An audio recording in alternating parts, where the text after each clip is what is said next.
Hey guys, Darko here. Just wanted to make a quick video on my DIY pulley setup that I have on my rack. I've gotten a lot of questions and comments over time about the way I've set it up, so I wanted to make this quick video, show you exactly how I put it together, maybe give you some of my thoughts on the pros and cons of doing a DIY pulley if you're thinking about it.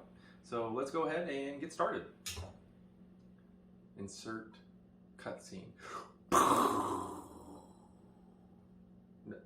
Wait, we don't have a cutscene? No? Alright, let's just skip to the next part then. So before we pull everything apart, I just wanted to show you, this is actually a Rogue bench prop. I use this for my low cable work. This is one of my pulleys I have mounted on my rack in 3 total. I use this basically because it's portable. I can take it on and off my rack, so it makes it real easy for me to do my low cable work. So I just kind of wanted to show you guys exactly what this is before I went ahead and took this thing apart.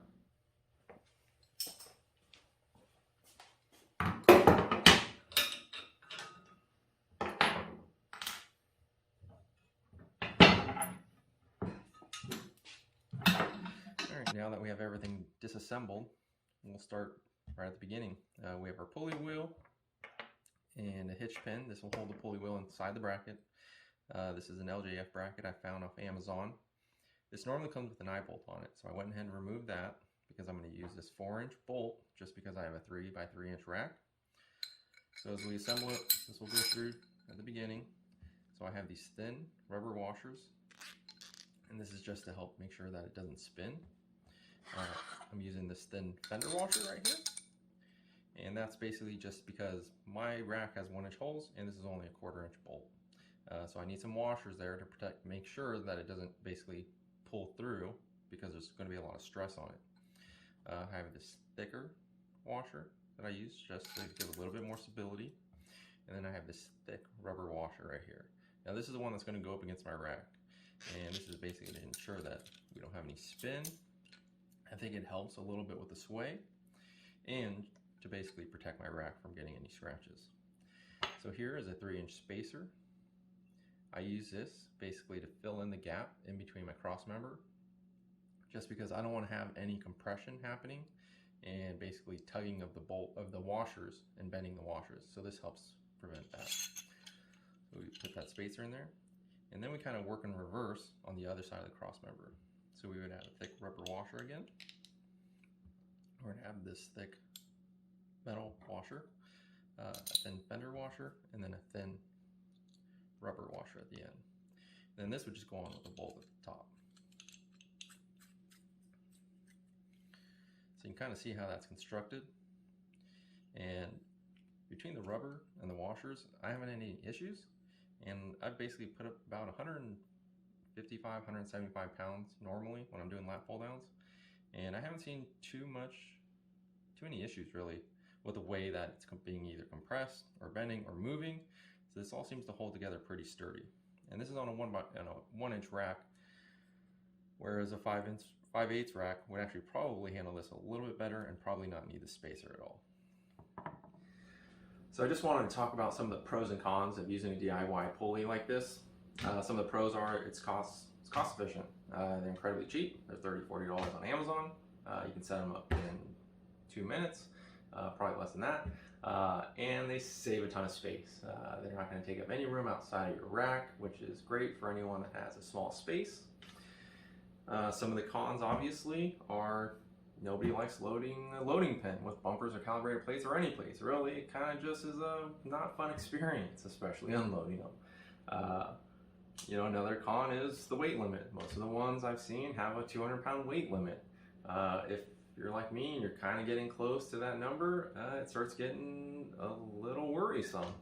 I try to load only about 155 to 175 pounds on mine just because I don't want to get hit by a cable. So those are some of the pros and cons. You can find something kind of in the middle with something like a surplus strength, which is rack mounted. It's still cable based, but it's a really nicely made steel product. I think their cables are rated up to 300 pounds. So, there's kind of a go-between DIY pulleys. You have your surplus strength kind of right in the middle there, and then you have dedicated lat pull down machines. Now, obviously, that would be amazing to have, but again, I don't have the space.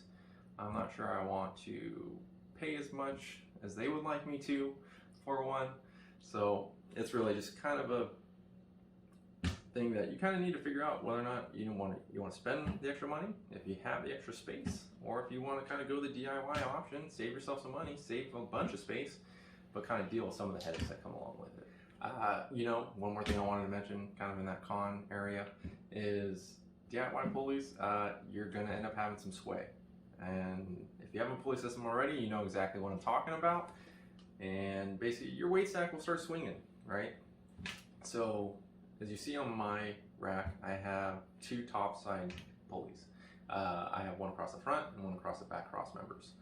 The reason I did that is basically to try and eliminate as much sway as I can. Now, is it possible to get it to sway? Yeah.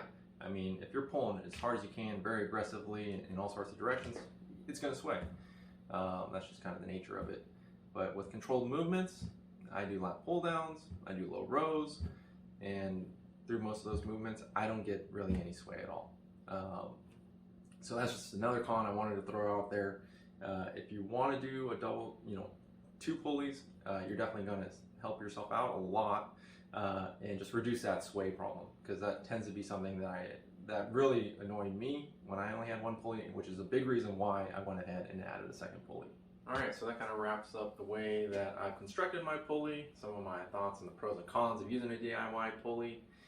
If you stuck with me through the whole thing, I appreciate it.